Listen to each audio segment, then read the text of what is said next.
Zahvaljujem, predsedavajuća. Poštovani gosti, poštovani ministri, ja sam imala zaista prvo veliku želju da pohvalim pre svega dolazak, evo u poslednje vreme barem prilično redovan dolazak Vlade na ovo postavljanje pitanja. Međutim, jako mi je žao što Vlada nije u kompletnom sastavu i posebno mi je žao što tu nije premijerka i što nema još nekoliko, ja bih rekla, ministara ključnih resora. Dakle, Vlada nije u kompletnom sastavu. Ja sam želela da se obratim pre svega premijerki kao i glavnom predstavniku Vlade, a i glavnom predstavniku, koliko ja znam, naše države, barem tako kažu i Ustav i zakoni. Kažem, drago mi je što je ovo postavljanje pitanja postalo malo redovnije, jer smo mi zaista prosto zatrpani pitanjima građana, a veoma je malo prilika da se one postave. Pa kad već govorimo o Skupštini, o radu Skupštine, želela sam da kažem da pitam premijerku, ali može da mi odgovori bilo ko od ministara na moja pitanja, ko se bude smatrao pozvanim i ko ima pitanje, da li je pre svega u redu da na ovakav način radi Skupština Srbije. Govorili smo malo pre, recimo, o budžetu i Vlada tvrdi da je taj budžet izvanredan. Ako je to tako, zbog čega je onda i da je fokus čak na budžetu?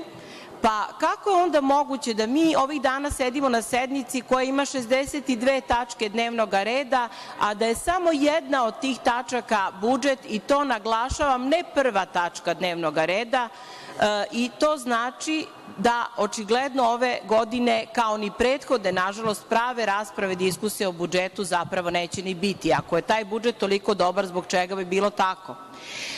Kad smo već pomenuli Kosovo, nisam imala nameru da o tome pričam, ali kad govorimo i o radu naše Skupštine, pa taj parlament u Prištini koji smo malo pre spominjali, on raspravlja o pregovorima Beograda i Prištine, dok naš parlament o tome ne raspravlja.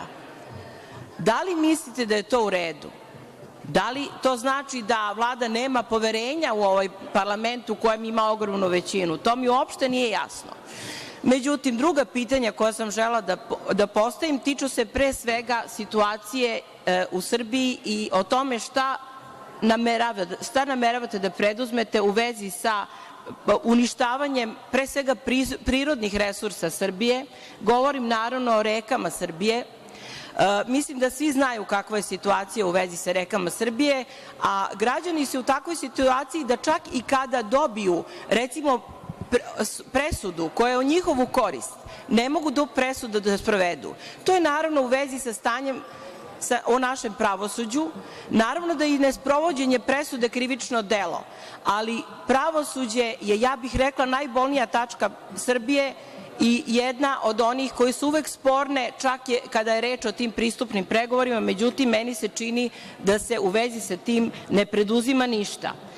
Ništa nije bolje stanje ni u zdravstvu, jer smo došli u situaciju da građane bukvalno nema ko da leči, da mnogih struka i specijalizacija lekara nemamo dovoljno.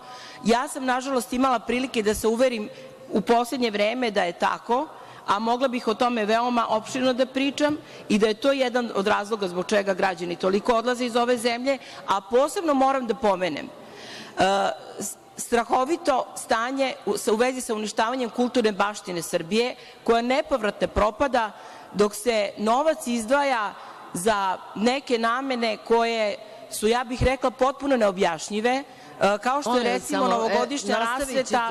Samo da odgovori neko od ministra, dr. Zlata. Poštovana predsednice, poštovani narodni poslanici, građani Srbije, nisam razumeo vaše pitanje, stvarno, nikad gora situacija u zdravstvu. Voleo bih da me podsetite kad je to bilo bolje, je li to bilo neko vreme ranije, nešto bilo bolje, da kažete šta je to bilo bolje, da kažete da se više ulagalo u zdravstvo. Što se tiče kadra, ja mogu da vam kažem od 2014. godine do danas da smo dali 6.000 specijalizacija. Zahvaljujući ljudima koji su bili pre nas, moram da podsetim da je bila zabrana i zapošljavanja i zabrana davanja specijalizacija i da je postojalo da 2 godine morate da radite kao lekar opšte prakse, pa da tek tad konkurišete za specijalizacije. Ja vas apsolutno razumem da vi trebate da skupite neki politički poen i da trebate da kažete da ne valja zdravstvo, da ćete vi sve to bolje da popravite, ali to je moglo mnogo ranije da se uradi, a građani apsolutno vide sve ono što se radi. Znači, da bi građani znali, ulaže se između 5 i 10 puta više u zdravstvo nego što se ulagalo. Zavisi od oblasti do oblasti. Zapošljavaju se i lekari i sestre, po prvi put i najbolji lekari, i dobijaju posao i dobijaju specijalizaciju i dobijaju besplatne, odnosno plaća im država doktorske studije. Prema tome, krajnje je, sem toga što želite da skupite političke poene i što ne kažete ni jednu jedinu činjenicu, nema tog i tog lekara, nema toga i toga, problem je taj i taj, ne vidim, ali to služi vama na čast i vi možete naravno u svoje ime da pričate šta god hoćete. To je demokratija, a na građanima je da procene. Moram da vam kažem, ne znam zašto nije u prethodnom periodu sagrađen Klinički centar Niš, zašto nije krenulo sa radovima u Kliničkom centru Beograd, zašto nije završena dokumentacija za Kragujevac i za Novi Sad, zašto nije obnovljena zapaljena bolnica Dragiše Mišović, a danas jeste Enosija i radi u punom kapacitetu. Zašto niste napravili opštu hirurgiju u Vranju, koju ćemo mi otvoriti 12. decembra, a 2012. i 2014. zatekli smo tu zgradu u korovu. A vidjet ćete za par dana kako to danas izgleda u Vranju. Sa prilaznim i saobraćajnicama i sa opremom i sa svim onim što je neophodno. Vidjet ćete i 15. decembra kako izgleda stara zgrada Kliničkog centra Niš, koja je pretvorena, renovirana u rekordnom roku u ambulantni deo, u polikliniku. Sređen, konačno napravljena pasarela između ginekologije i neonatologije, postala jedna celina što je standard u svetu, pričam za Klinički centar Niš. Sređen parking, napravljen heliodrom i sve ono što nije urađeno u prethodnom periodu. I zapošljeni lekari i date specijalizacije i usavršene nove metode i dolaze ljudi iz inostranstva kod nas, operišu i naše, imamo interesovanje i iz regionalnih zemalja da dođu ovde da se operišu ljudi. Znači, to su činjenice koje postoje. Otvorit ćemo vrlo brzo porodilište u Lazarevcu, kompletno nova zgrada, pustit ćemo gore na Čigoti jednu gama kameru koju do sad nije imao, a potrebna je za takvo lečilište. Obnovljeni toaleti koje smo zatekli da nisu imali ni vrata, a ne da nisu funkcionisali. Prozori koji nisu mogli da se zatvore. Znači, to je ono što je nas sačekalo i što smo morali da ispravljamo. Da li imate neku amneziju, da li se ne sećate, da li ste zaboravili ili vam ne odgovara, ne znam šta je u pitanju, ali ovo su činjenice. Pa ako imate bilo šta da kažete, molim vas, recite u činjenicama. Jer nije korektno, ali služi vama na čast da pričate neke stvari koje apsolutno ne stoje. Imate pitanje dodatno? Dosta dodatnih pitanja, ali krenut ću najpre od ovoga. Nije prvi put da mi se gospoda ministri pa i kolege poslanici obraćaju kao nekome ko je bio u nekakvoj vlasti ili je nekad vršio vlast i tako dalje.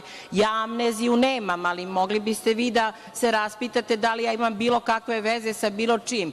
No, i da nemam, znate, postoji jedna pojava u psihologiji koja se naziva projekcija, a to je da ono što želite vi da uradite pripisujete uvek drugom, pa to je recimo reč o sticanju političkih poena, meni nikakvi politički poeni nisu potrebni, jer ja pre svega i nisam političar, niti sam član bilo kakve političke stranke. Ovde sam došla kao građanin koji zastupa interese građana. Što se tiče, pa raspitajte se malo, ja bih volela da mi kažete u kojoj sam ja to političkoj stranci. Dakle, što se tiče ulaganja u zdravstvo, znate, moje vreme je ovde ograničeno, a ministri imaju neograničeno vreme, pa bih ja volela da imam priliku da kažem još po nešto. Te specijalizacije ništa ne vrede kada ti lekari odlaze u inostranstvo. Ti lekari o kojima pričate, ministre, to su naši srpski lekari koji odlaze u inostranstvo, a onda dolaze ovde da bi vršili jednom mesečno možda operacije. Raspitajte se koliko imamo u Srbiji, evo ja ću vam dati konkretan, tražili ste konkretan primer. Recimo retinohirurga koji mogu da izvedu teške, najteže operacije. Ja znam primer dece, od recimo deteta 5 godina koje je ostalo bez oka zbog toga što nije na vreme izvršena operacija, a operacija u inostranstvu je koštala 150.000 evra koje roditelji nisu imali. Dakle, da pređem dalje na pitanja koja su ostala bez odgovora. Sva pitanja u vezi sa pravosuđem, niko mi ništa nije odgovorio. Ja sam rekla da je pravosuđe u katastrofalnom stanju, niko se na to nije ni osvrnuo, ali izgleda da se to ovde ni ne smatra uopšte bitnim.